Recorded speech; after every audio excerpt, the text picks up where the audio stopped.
சரியா போச்சு. அது மாதிரி முதல் இரவுல கோவலன் பேசுறான், எல்லாம் வாழ்த்து சொல்ற. இந்த மாதிரி அண்ணன் பறவை தண்ணிக்குள்ள போகுது பாத்தியா, ஏன் தெரியுமா? கால் வெளியே தெரியக்கூடாது. ஏன்னா உன் நடைய பார்த்து அது தோத்து விட்டு இந்த காலை நம்ம வெளியே காட்டப்படாது, அது தண்ணியில மறைச்சிட்டு போகுது. இப்படிலாம் கூட விடுறான். அவன் பாட்டியே இருவான். அவரு ஆசையில சொல்றது தானே, என்னமோ சொல்றதுதான். நாமளே பொய் பேசப்படாதுன்னு தான் நினைக்கிறோம். ஆனா மனைவி கிட்ட போய் பேசாம முடியாது. மனைவி கிட்ட மட்டும் நான் பொய் சொல்லக்கூடாதுன்னு நினைக்கிறவன் தான். ஆனா பொய் சொல்லாம இருக்க முடியாது. ஏன்னா சில நேரங்கள்ல நாம சொல்றோமே, உன்ன மாதிரி ஒரு அழகி உலகத்திலே இல்லைன்னு உண்மையாக சொல்றோம். ஏதோ அந்த நேரத்தில் சொல்லணுமேன்னு சொல்றோம். என் மனைவிக்கு அது தெரியுமா தெரியாத? தெரியும். அப்புறம் ஏன் ஏதோ இந்த நேரத்தில் உலகம் இப்ப அது மாதிரிலாம் சொன்னா கேட்டுட்டான். அதுக்கு பிறகு இவன் என்ன பண்ணான், அவ்வளவு பாராட்டி பேசினவன் அவளை விட்டுட்டு மாதவி வீட்டுக்கு போயிட்டான். 13 வருஷம் அங்கே போய் இருந்திருக்கான்னு சொல்றான். 13 வருஷம் இருந்தான். திரும்ப இப்போ எல்லா பணமும் போயிட்டு வர்றான். வந்து நிற்கிறான். அதுக்கு முன்னாடி தேவந்தின்னு அவருடைய தோழி ஒருத்தி அவ சொல்றா, இந்த பாரு அவர் பாட்டுக்கு அங்கே போய் இருந்துக்கிட்டே இருக்கிறாரு, நீ பாட்டுக்கு இருக்கிற, அவரை திரும்ப அழைச்சிட்டு வர்றதுக்கு ஏதாவது செய்ய வேண்டாமா ஆண்டு. அதுக்கு என்ன செய்யணும்? 2 குளம் இருக்கு, சோமகுண்டம் சூரியகுண்டம். சந்திரன் குளம் சூரியன் குளம்னு இப்பவும் திருவெண்காட்டில் இருக்கு. அந்த குளத்துல 2ஐயும் குளிச்சுட்டு காமவேல் கோட்டம் சென்று வழிபட்டீங்கன்னா வந்துடுவார். அடுத்த ஜென்மத்திலையும் நல்ல இதெல்லாம் சொல்றேன். இதுக்கு என்னங்க சொல்லணும்? அவ கணவனை இழந்து வாடி, நமக்கு வயிற்று வலின்னா யார் எந்த மருந்து சொன்னாலும் நம்ம கேட்போமா இல்லையா? இப்போ கணவனை இழந்து இருக்கிறவளுக்கு இது சொன்னா சரி இதை செஞ்சு பார்ப்போமே அப்படின்னு நினைக்கலாமா இல்லையா? நினைக்கல. அவ அப்பதான் முதல் பேசுறா, வீடன்று வீடன்று. அது பெருமை இல்லை. யாருக்கு? எனக்கு இல்லை, கணவனுக்கு. அவனுடைய குறைய போய் தெய்வத்துக்கிட்ட கூட நான் சொல்ல மாட்டேன். தெய்வத்திடம் கூட என் கணவன் தப்பு செஞ்சாலும் நான் போய் சொல்ல மாட்டேன். அது எங்களுக்குள்ள உள்ள விஷயம். நான் இன்னொரு தெய்வத்திட்ட போய் தெய்வமா இருந்தா கூட நான் சொல்ல மாட்டேன். வீடன்றுன்னு முதல் சொல்றான். இப்ப இவன் வர்றான், வந்து சொல்றான், நான் என்ன குன்ற மாதிரி செல்வம்லாம் இருந்துச்சு, எல்லாம் போயிட்டு என்னுடைய செல்வமெல்லாம் அழிஞ்சு போச்சு, எனக்கு ஒண்ணுமே இல்லை. இப்போ அந்த வறுமை என்ன செய்யுதுன்னா எனக்கு நானும் தரும். எனக்கு வெக்கமா இருக்கு. எது வெக்கமா இருக்கு? பணம் போனது வெக்கமா இருக்குங்கிறான். அவளை பிரிஞ்சு இருந்தது வெக்கமா இருக்குன்னு சொல்லல. உன்னை நான் பிரிஞ்சிருந்தேன், அதை நினைச்சா வருத்தமா இருக்குன்னு சொன்னா அவளுக்கு ஆறுதல். பணம் போயிட்டே வருத்தமா இருக்குன்னு அதுக்கு அவ சொன்னா வருத்தப்படாது. சிலம்பு உழைப்பு அதுக்கு ஏன் வருத்தப்படுற? சிலம்பு இருக்கியா, இந்த சிலம்பை வச்சு எதுனா நம்ம திரும்ப பொருள் வியாபாரம் செஞ்சு சம்பாதிச்சிடலாம் அப்படின்னு சொல்றான். இப்போ அவன் என்ன செய்யணும்? சார் 13 வருஷம் கழிச்சு தான் இதுவரை பேசாத மனைவியோடு பேசுறதுக்கு வந்திருக்கிறான். கொஞ்ச நேரம் சந்தோஷமா வீட்டில் பேசிட்டு இருக்கலாம்ல. அவன் சொன்னான், இந்த ஊர்ல இருந்து எனக்கு சின்ன வியாபாரம் பண்ண முடியாது.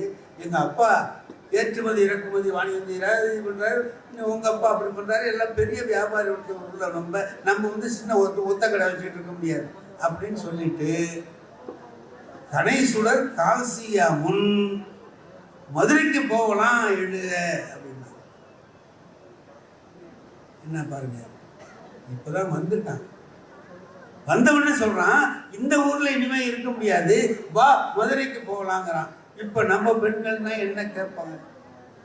இல்லை, நீ இங்கதான் என்னை விட்டுட்டு போனேன், எங்க அப்பா இருந்தாங்க, உங்க அப்பா இருந்தாங்க, எங்க அம்மா இருந்தாங்க, உங்க அம்மா இருந்தாங்க, ஏதோ ஒரு ஆறுதலா இருக்கு, நீ என்னை மதுரையில கொண்டு போய் தெருவில் விட்டுட்டு போனீங்கன்னா நான் யாரை நம்பிறாங்க கேட்கலாமா இல்லையா? எதை நம்பி நான் உன் கூட வர்றதுன்னு கேட்கறது தப்பு இல்லையே, கேட்கலாம். ஆனா அவ அப்படி கேட்கல. எழுகன்னா ஒரு துணி மூட்டையை கட்டிட்டு கிளம்பிட்டான். இப்ப அவன் என்ன நினைக்கிறான் தெரியுமா? அவன் மனசுல இதெல்லாம் சொல்லி அவர் 2 வார்த்தை நம்மளை திட்டான்னா சரியாக, 2 வார்த்தை திட்டா சரியாக. அவன் திட்ட மாட்டேங்கிறான், திட்டவே மாட்டேங்கிறான். சரி வா வந்துடுறேன், கிளம்பி வந்தா சார் 2 பேரும் நடந்து இங்கேருந்து 300 கிலோமீட்டர் 5-6 காவதம்னா 5-6-30 காதம்னா 300 மைல் தூரம் இருக்கு. அவ அடுத்த பேச்சு அவ என்ன பேசினா தெரியுமா? சிலம்பூல ஃபோன் பண்ணா அடுத்த பேச்சு எப்போ தெரியுமா? அந்த ஊர் எல்லையை என்ன தாண்டல, மதுரை மூதூர் யாதுன்னு கேட்டார். 1 வார்த்தை 2 வார்த்தை இப்போ 3 வார்த்தை. மதுரை மூதூர் எது மதுரைன்னு கேட்குறான். அப்போ அவருக்கு என்ன தெரியும்? இன்னும் ஊரையே தாண்டலையா, அங்கே இருக்கிற தோப்பை காமிச்சு இதுதான் மதுரையான்னு கேட்குறான். ஒன்றுமே தெரியாத ஒரு பெண்ணை அழைச்சிக்கிட்டு அவன் புறப்படுறான். அங்கே போகும்போது வழி தெரியாமல் நம்ம போகிறோமே, யாரை கேட்குறதுன்னா அங்கே ஒரு போய் பார்த்தா பாருங்க, ஒரு சாமியார், பொம்பளை சாமியார், கவுந்தி அடிகள். அவளை போய் பார்க்குறான். இந்த மாதிரி மதுரைக்கு போகலான்னு நினைக்கிறேன், நீங்கள் சொல்லுங்கம்மா எந்த வழியில் போகலாம். அந்த அம்மா என்ன சொல்கிறா, வாங்கய்யா வாங்கய்யா. சாமியார் பொம்பளைவ அவள் சொல்கிறா, நானும் மதுரைக்கு தான் போகணுன்னு இருக்கேன், வா நம்ம சேர்ந்து போகலாம். இப்போ இவங்க 2 பேரும் தனியாக காட்டு வழியிலெல்லாம் போகிறாங்க. ஒரு சந்தோஷமாக பேசிட்டு போகலாம்ல, பக்கத்தில் சாமியாரை வச்சுட்டு பேச முடியுமா? அப்பவும் அவங்களுக்கு என்ன பண்ணுறாங்கன்னா, கட்டுப்பாட்டோடு போக வேண்டிய ஒரு சூழ்நிலை. இப்போ போகிற வழியில் ஒரு ஒரு அங்கே ஒரு இது சாலினி தெய்வம் ஒரு கோயில் இருக்குது. அதில் ஒரு பொம்பளைக்கு இது சாமி வந்துடுச்சு. சில பேருக்கு இந்த தட்டெல்லாம் கேட்டால் சாமி வந்துடும் தெரியுமா? சாமி வந்து எல்லாத்தையும் அருள் வாக்கு மாரி சொல்லுவாங்க. அவள் சொல்கிறா, 2 பேரும் இருக்காங்க, கண்ணகி கோவலன் 2 பேரும் இருக்காங்க. அந்த தெய்வமுற்ற சாலினி பெண் என்ன சொல்கிறா, இவ்வளோ பொங்கச்செல்வி குடமலையாட்டி தென் தமிழ் பாவை செய்த தவம் கொடுத்து ஒரு மாமணியாய் உலகிற்கு ஓங்கி திருமாமணி என தெய்வமுற்று உரைப்ப. தெய்வம் வந்து பேசுறா, இவ வந்து இந்த உலகத்துக்கே பெரிய மாமணியாக திகழப் போகிறாள். இது வந்து சந்தோஷமான விஷயம் தானே. யாருக்கு? கண்ணகிக்கு சந்தோஷமான விஷயம் தானே. அவள் சந்தோஷப்படல. அவள் என்ன பண்ணாலாம், இந்த சைடில் நின்றுக்கிட்டு இருந்தவ திரும்ப ஒடியாந்து கோவலனுடைய முதுகிட்ட ஒழிஞ்சிட்டாங்க. அரும்பெறர் கணவன் பெரும்புறத்து ஒடுங்கினார். முதுகிட்ட ஒடுங்கிட்டு சொன்னாலாம், தெய்வங்கிற தெய்வம்னா அறிவு உள்ளவங்க தானே. இது தெய்வமா இருந்தும் முட்டாள்தனமா பேசுறது பத்தியாங்கிறா. பேதுறவு முடிந்தனால் மூதறிவாட்டி. முட்டாள்தனமா பேசுறாள் இவ. என்ன முட்டாள்தனமா பேசிட்டா? இப்ப பின்னால் நடக்க போறதை இவ சொல்றா. ஆனா இவன் சொல்றா, பேதுறவு முடிந்தனால் மூதறிவாட்டின்னு சொல்றானா என்ன அர்த்தம்னா வேற ஒண்ணும் இல்லை. ஒரு கணவன் மனைவி 2 பேரும் இருக்கும்போது கணவனை விட்டுட்டு மனைவியை மட்டும் பாராட்டினா கணவன் மனம் என்ன பாடுபடும்? பெரிய ஒரு நடிகையை ஒருத்தர் திருமணம் பண்ணிக்கிறான்னு போராட்டம்லாம் என்ன சொல்லுவாங்க, இன்னாருடைய கணவன் தான் சொல்லுவாங்களே தவிர இவருடைய மனைவின்னு சொல்ல மாட்டாங்க. அப்போ அவனுக்கு எப்படி மனசுல ஒரு குத்தலாக இருக்குமா இல்லையா? அந்த மாதிரி குத்தலுக்கு கோவலனை ஆளாக்கக்கூடாதுன்னு நினைக்கிறா கண்ணகி. எந்த கணவனை விட்டுட்டு ஓடி போன கணவனை இப்போ வந்தவனை அவ்வளவு பெருமையா நினைச்சு பேதுறவு முடிந்தனால் மூதறி வாட்டி. இது அடுத்தபடியாக அவர் பேசுகிற பேச்சு. கொஞ்சம் கொஞ்சமா ஒரு வார்த்தையா கூடுதலா பேச வச்சு வளர்க்கிறார். இளங்கோவடிகள் கண்ணகியை வளர்த்துக்கிட்டு வர்றார். போராடல அவருடைய பெருமையை இன்னும் கொஞ்சம் தூக்கி கொண்டு போறாரு. எப்படி தெரியுமா? இந்த கவுந்தி அடிகள்னு சாமியார், பொம்பளை சாமியார், இந்த கோவலன் கண்ணகி 2 பேருமா 3 பேருமா போற போது எதுக்கு அந்த காலத்திலேயே அந்த குடிகாரன்லாம் இருந்துட்டான். கல்லா களிமகன் முட்டாள்தனமான குடிகாரப்ப எதுக்க வர்றான். அவன் மனைவியோட வர்றான். வந்த அந்த கவுந்தி அடிகள்கிட்ட கேட்குறான், இவங்க யாருன்னு கேட்டான். சாமியார் என்ன சொல்லுவாங்க, என் மக்கள், இது என்னுடைய பிள்ளைங்கப்பா. அதுக்கு அந்த பையன் கேட்குறான், குடிகாரன் தானே. அவன் கேட்குறான், மக்கள்ங்கிறீங்க, அப்போ அண்ணன் தங்கச்சி கல்யாணம் பண்ணிக்குவாங்களா? இப்படி இவர்களுக்குள்ளேயே திருமணம் செய்து கொள்வது உண்டா அப்படின்னு கேட்குறான். இப்போ அது கேட்ட உடனே கவுந்தடிகளுக்கு கோபம் வந்துடுது. மனசுக்குள்ளேயே ஒரு சாபம் விட்டுறாங்க. முள்ளுடை காட்டில் முதுநெறி ஆகுக. இப்படியா சொன்ன என் பிள்ளைகளை பத்தி? இந்த முள்ளு நிறைஞ்ச காட்டுல கிணற்று நிறையா போக 2 பேரும் டக்குன்னு அவன் ஊழ விடுறானுவ.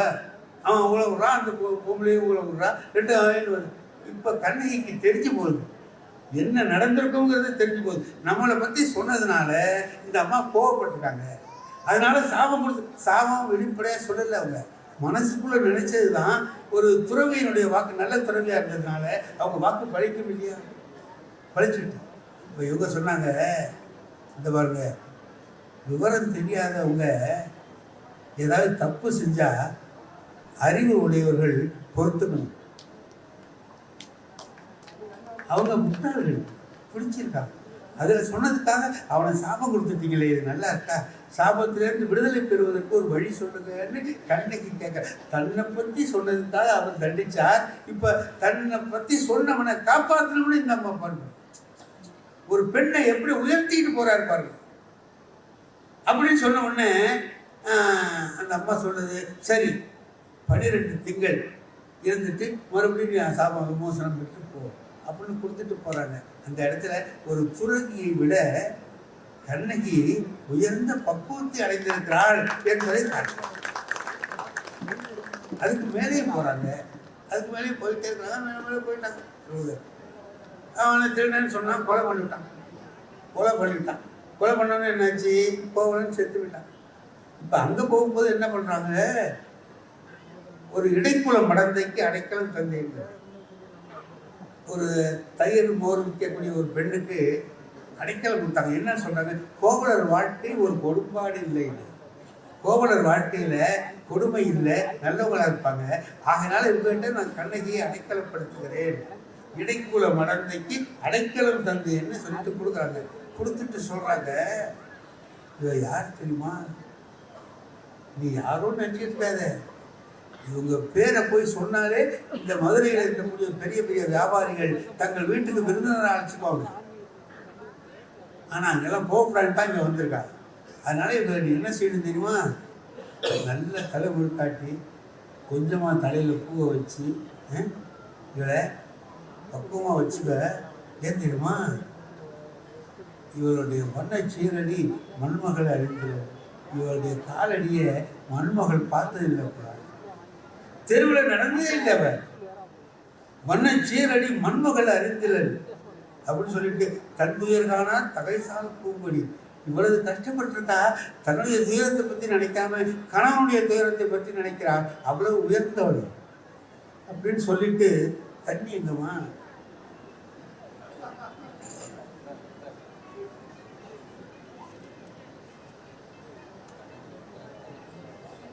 இல்லை கண்ணகி இப்படி நடக்க விட்டாங்களே நினைச்சு ஒரு வருத்தம்.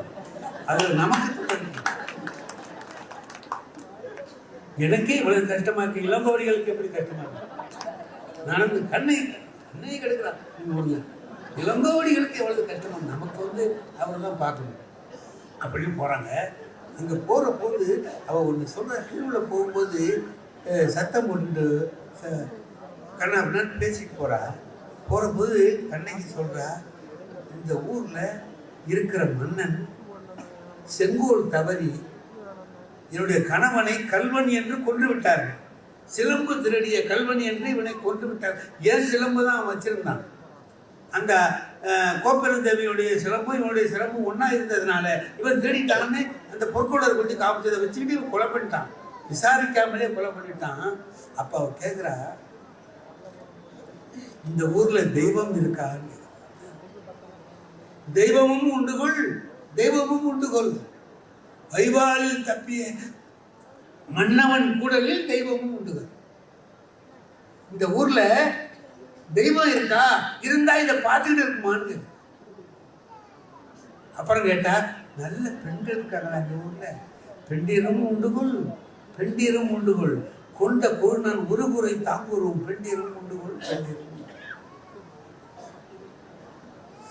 இதை ஈன்ற குழவி எடுத்து வளர்க்கிறோம் சார்ந்தோறும் உண்டு கொள்ளும். இப்பெல்லாம் கேட்டுட்டு போறா, இங்க மன்னனோட வாதாடுறான். இப்போ வாதாடுற போது இளங்கோவடிகள் என்ன பண்றார், இவ்வளவு நாள் கொஞ்சம் கொஞ்சமா வளர்த்த தன்னுடைய மகள் இப்ப பெரிய பேருடைய ஆற்றும்படியா பண்றான்.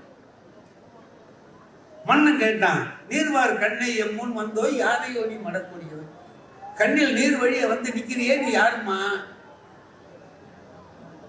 அப்ப பேசுறா பாருங்க, ரொம்ப அற்புதமான பேச்சு. நீ ஒரு நல்ல மன்னனா இருந்தினா தேரா மன்னான், ஆராய்ச்சி அறிவு இல்லாத மன்னனே. ஏன் ஆராய்ச்சி அறிவு இல்லைன்னு சொல்றா தெரியுமா? நீ கொலை பண்ணிருக்கிற, ஒருத்தனுக்கு கொலை ஆர்டர் போட்ட. இப்ப நான் என்ன சொல்றேன், அவன் வந்து சொன்னான், தலைவிரி கோலமா ஒரு பெண் வந்திருக்கிறா, ஒற்றை சிலம்போட வந்திருக்கிறா, கையில் ஒற்றை சிலம்பை ஏந்திக்கிட்டு வந்திருக்கிறா, அழுத கண்ணீரா வந்திருக்கிறான்னு காவலன் வந்து சொல்றான். அதுல இருந்தே உனக்கு தெரிஞ்சிருக்கவனா, சிலம்பு ஒண்ணு கையில இருக்குனாலே யார் அவனுக்கு தெரிஞ்சிருந்தா அவன் அரசன். இப்ப நீ என்கிட்ட கேட்கிற என்னமோ புதுசா ஒரு கேஸ் விசாரிக்கிறது மாதிரி, நீர்வார் கண்ணை என் முன் வந்தோய் யாரையோ நீ மடக்கொடியோ. அவளுக்கு கோபம் வந்துடுச்சு. அவள் சொன்னா, தேரா மன்னன், ஆராய்ந்து பார்க்க தெரியாத மன்னன், செப்புவதுடைய சொல்றேன் கேள், சொன்னாதான் உனக்கு புரியும். நீயா புரிஞ்சுக்கிற அறிவு உனக்கு இல்ல, சொல்றேன் கேள் அப்படின்னு ஆரம்பிச்சு கிட்டு கிட்டு கிட்டு வரலாறு சொல்றான். நீர்வார் கண்ணை எம்முன் வந்தோ யாரையோன்னு அவன் கேட்டதுக்கு, தேரா மன்னா செப்புவதுடைய எல்லாரு சிறப்பின் இமயவர் வியப்ப புல்லூர் புண்கண் தீர்த்தோன் அன்றியும் வாயிற் கடைமணி நடுநா நடுங்க ஆவின் கடைமணி உகுநீர் நெஞ்சு சுட தான் தன் அரும்பெறர் கணவனை ஆழியின் மடித்தோன் பெரும்பெயர் புகார் என் பதியே. அவ்வூர் ஏசாட் சிறப்பில் இசைவிளங்கு பெருங்குடி மாசாத்துவானின் மகனை ஆக்கி வாழ்தல் வேண்டி ஊர்வினை துறப்ப சூழ்கடல் மன்னா நின் நகர் புகுந்து இங்கு கொலை கிளப்பட்ட கோவலன் மனைவி கண்ணகி என்பது என் பெயரு. இதுல என்ன செய்யறான்னு கேட்டீங்கன்னா, இனி ஒரு கேள்வி அவன் கேட்கக்கூடாது. அத்தனைக்கு நீ கேட்டதுக்கு, கேட்க நினைக்கிறதுக்கு எல்லாத்தையும் சேர்த்து பதில் சொல்றவளா ஆக்கி காட்டி நீ யாருன்னு கேட்டீங்கல்ல, இதோ சொல்றேன். எங்க நாட்டுல எல்லாம் எப்படி தெரியுமா, 2 மன்னர்களை உதாரணத்துக்கு சொல்றேன். ஒருத்தன் இருந்தான், புறாவுக்காக தன் உயிரே கொடுத்தான்,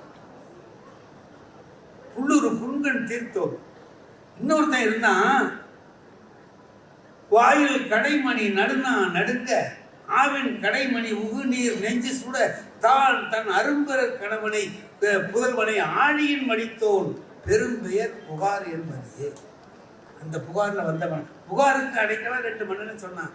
பாத்தியா, ஒரு மாடுடா, அதனுடைய துயரம் என்னங்கிறத அவன் தெரிஞ்சுக்கிட்டு தீட்டான். பாத்தியா, நீ நான் மனுஷி வந்திருக்கிற, மனுஷனை கொன்னேன், ஒரு கண்ணுக்குட்டியை கொன்னதுக்கு அவன் தீர்ப்பு வச்சான். இப்படிப்பட்ட 2 அருமையான, ஒரு கண்ணுக்குட்டி ஒரு புறா, இது 2 என்னதான் அகிரிணை. அதுக்கே அவன் நேர்ந்த துன்பத்தை தெரிந்து கொண்டு நீக்கி வைத்த மன்னர்கள் எங்களுடைய நாட்டில் இருந்தான், நீ இருக்கியடா அப்படின்னு கேட்குற மாதிரி கேட்டுட்டு, இதான் அந்த புகார் என் பதியே. ஒரு மாசாத்து வாணியன் மகன் இவன் கோவலன் மனைவி உன் நென்பால் எதுக்கு வந்தோம் தெரியுமா இந்த ஊர்லன்னு சொன்னான். அதுதான் அருமையான ஒரு விஷயம். சூழ்கடல் மன்னா எங்க தெரியுமா, வாழ்தல் வேண்டி ஊழ்வினை துறப்ப வாழ்தல் வேண்டி இங்க வந்தேன். ஊழ்வினை தான் என்னை விரட்டிட்டு வந்தது. நான் வந்தேன், ஆனா நீ கொண்டு விட்ட. ஒரு மன்னனா இருக்கிறவன் குடிமக்களை காப்பாற்றுவான்னு உன்னை நம்பி வந்தோம். ஒரு புறா நம்பி வந்தது, தான் உயிரை கொடுக்குறேன், சதையை பேச்சு கொடுத்தான். நீ உன்னை நம்பி வந்த எனக்கு என் கணவனை கொண்டிருக்கு, இது நியாயமா அப்படின்னா. அப்புறம் அடுத்து அதை உடைச்சாலும் சிலம்பு, அதெல்லாம் உங்களுக்கு கதை தெரியும். இப்போ அவர் என்ன பண்ணா, பட்டாங்கு யானும் ஓர் பத்தினி ஆமாகில் ஒட்டையின் அரசோடு ஒழிப்பேன் மதுரையையும். நீ ஒன்ன ஒழிக்கிறதோட விட மாட்டேன். எப்படி இருந்த கண்ணகி எப்படி ஆயிட்டான். இளங்கோவடிகள் அவர் அப்படி ஆக்குறார், ஆக்கி பார்க்கிறார். தான் வளர்த்த பொண்ணை அப்படி வீறு கொண்டு எழும்படியா பண்றார். ஒரு நிலவு மாதிரி இருக்கிறாள். கணவன் இருந்தபோது நிலவு மாதிரி இருக்கிறா. கணவன் போயிட்டான்னு ஒன்று சூரியன் மாதிரி ஆயிட்டா, சுட்டு பொசுக்கிற மாதிரி ஆயிட்டா. அப்பதான் அவன் சொன்னான், நான் உன்னை மட்டும் ஒழிச்சிட்டு விட மாட்டேன், உன் ஊரையே இருப்பேன். வெளியில வந்து நிக்கிறா. இப்ப அக்னி பகவான் வந்து எதுக்கு நிக்கிறான்? அவன் கேட்கிறான், கண்ணகி இந்த ஊர் எரியணும்னு முந்தைய ஒரு சாபம் இருக்கு இந்த ஊருக்கு, நான் எரிக்கத்தான் போறேன், நீ சொல்லு யார் யாரை விட்டுட்டு யார் யாரை எரிக்கணும்னு. அதாவது இவகிட்ட உத்தரவு கேட்குது அக்னி பகவான் வந்து கேட்கிறார். எரி தெய்வம் வந்து நிக்குது, என்ன சொல்லு யாரை விட்டுட்டு யாரை எரிக்கணும்னா. பார் பசு பத்தினி பெண்டு எல்லாரையும் விட்டுட்டு தீத்திரத்தார் பக்கமே சேருங்க, கெட்டவர்களை மட்டும் அழிச்சு நல்லவனை ஒன்றும் பண்ணாது அப்படின்னு எரிச்சுக்கிட்டே போறான். போனோம்னா என்ன பண்ணா, தன்னுடைய மார்மகத்தை வட்டித்தாள் விட்டால் எரிந்தாள், பற்றி எதிர்த்தி. இது யாருக்கு பயன் தரணுமோ அவனே இல்லை. அப்புறம் அது எதுக்கு அறுத்து எரிஞ்சா. எரிஞ்சிட்டு நீ நெருப்பு பத்திக்கிட்டு எரியுது, பார்த்துக்கிட்டே இப்படி போறா. இப்போ முதல்ல என்ன பண்ணா, பொறுமையின் தெய்வமா காட்டினாரு. அதுக்கப்புறம் ஒரு துறவியை விட இவள் உயர்ந்தவள்னு காட்டினாரு. அதுக்கப்புறம் இப்போ காட்டுறார் தெய்வத்தை விட உயர்ந்தவள்னு காட்டினார். இப்ப என்ன வருது தெரியுமா? பின்னால மதுராபுரி தெய்வம் வருது, மதுரையை காவல் காக்கக்கூடிய காவல் தெய்வம் வருது பின்னால. அது பின்னால வருது. முதல்ல சொன்னார், மன்னன் கேட்கிறான், யாரையோ நீ என் முன் வந்தோன்னா, எனக்கு முன்னாடி வந்திருக்கியே நீ யார்? அப்ப அவனுக்கு முந்தி நின்று அவ வழக்காடுனா, இப்ப அவ போறா, இவளுக்கு எதுக்க வர்றதுக்கு தெய்வத்துக்கு பயமா இருக்கு. இப்ப அவ என்ன செய்யறான், போகிட்டே இருக்கா. பின்னாலேயே வந்து நீ போன பிறவியில் அது செஞ்ச இது செஞ்ச நீ என்னென்னமோ கதையெல்லாம் சொல்லிட்டு அதனாலதான் இப்படி வந்திருக்கு, கோவப்படாத அப்படின்னு சொல்லி. அப்போ என்ன பண்றா, எல்லாத்தையும் கேட்டுட்டு அப்படி முகத்தை திருப்பினாலாம் லேசா. அப்படி லேசா சிங்கம் பார்க்கும் பாருங்க, அதை மாதிரி பார்த்தாங்க. வாட்டிய திருமுகம் வளவையின் போட்டி, அப்படி வள பக்கமா லேசா அசைச்சி, யாரையோ நீ என் பின் வந்தோ, யார் நீ என் பின்னால வர்ற, என் ஆரையர் எவ்வம் அருதியோ, என் துன்பம் என்னன்னு உனக்கு தெரியுமா? ஆமா. கடைசியில மேற்கு வாசல் வழியா போறா. போகும்போது சொல்றா, இந்த ஊரை காவல் காக்கிறேன்னு சொல்றேன் நீ. உன் ஊருக்குள்ள நானும் கணவனுமா வந்தோம். கீழ்த்திசை வாயில் கணவனோடு புகுந்து மேல் திசை வாயில் வரிதே மீழ்கின்றேன் அப்படின்னு மிச்சமாயிருந்த சங்கு வளையல்களை உடைச்சி எரிஞ்சிட்டு போறான். 14 நாட்கள் நடக்கிறா. நடந்த பிறகு அங்க போனோன்னு அப்பவும் தேவர்கள் வந்து கூப்பிட்டா வரமாட்டான்னு நினைச்சுக்கிட்டு தேவர்கள் என்ன பண்றான், கோவலனை கொண்டாந்து காட்டுறான். இந்த பாரு உன் கணவன் இருக்கான் வான்னு, இவளை வளவழியாவா வான ஊர்தியை கொண்டாந்து அழைச்சிக்கிட்டு போனான். இந்த செய்தியெல்லாம் குன்ற குறவர்கள் வந்து சேரன் செங்குட்டுவட்ட சொல்றாங்க. வந்து அழைச்சிட்டு போறாங்க. ஏன்னா அப்பவும் கணவன் இருந்தாதான் அந்த இடத்துக்கு போவானே தவிர அவன் இல்லைன்னா போக மாட்டாங்கிறதுக்காக அவன் வந்து கூப்பிடுறான்னு. இப்போ அவன் எப்படி தேவர்கள்லாம் அவனை அழைச்சிட்டு வர்றாங்க? அவன் தான் இந்த ஒரு பாவம்லாம் பண்ணாங்க, விட்டுட்டு பொண்டாட்டி விட்டுட்டு போனாங்க இதெல்லாம் பண்ணான்ல. அவனுக்கு என்ன இந்த பதவி எப்படி கிடைச்சிது? கோவலன் கிடைக்கலாமா? நரகத்துக்குள்ள போகணும் அவன். இவன் எப்படி இங்கே இருந்துக்கிட்டு கூப்பிடுறான் அப்படின்னா, ஒன்றும் இல்லை, இவளுடைய கணவன் என்பதால் அவனுக்கு கிடைத்த பரிசு.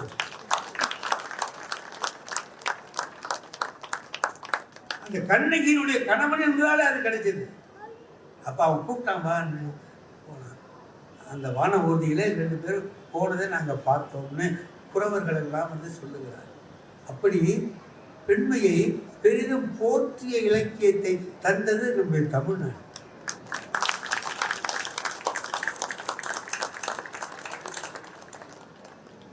மற்றவர்கள்லாம் அந்த காலத்துல பெண்ணுன்னா ரொம்ப இழிவா நினைச்சு பேசிக்கிட்டு இருந்த காலம். ஆனா இவர் என்ன பண்ணார், பெண்ணை உயர்வுபடுத்த வேண்டும் என்று தையலை உயர்வு செய் அப்படின்னு சொல்றார். அந்த தையலை உயர்வு செய்வதற்காக பெண்மையை போற்றி வழங்கி கொண்டு வந்து நிறுத்தியதை பார்த்து நாம் மிகவும் மகிழ்ந்து பெண்ணை எப்படி போற்றி வளர்க்கணும்னு கத்துக்கிறோம். பெண்ணுன்னா என்ன? ஒரு பெண் வீட்டில் அழுதா அந்த குடும்பம் உருப்படாதுன்னு. பெண்ணை கண்ணிலிருந்து கண்ணீர் வராதபடி வைத்து காப்பாற்றி வாழுகிறவனே சிறந்த மனிதன். அதை காட்டக்கூடிய இலக்கியம் தான் நம்முடைய சிலப்பதிகாரம்.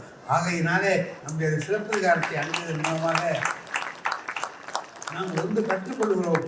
பெண்மையை போற்றுவோம், பெண்மையை போற்றுவோம். இந்த அருமையான வாய்ப்பை வழங்கிய எல்லா பெருமக்களுக்கும் நன்றி தெரிவித்து விடைபெறுகிறேன். நன்றி, வணக்கம்.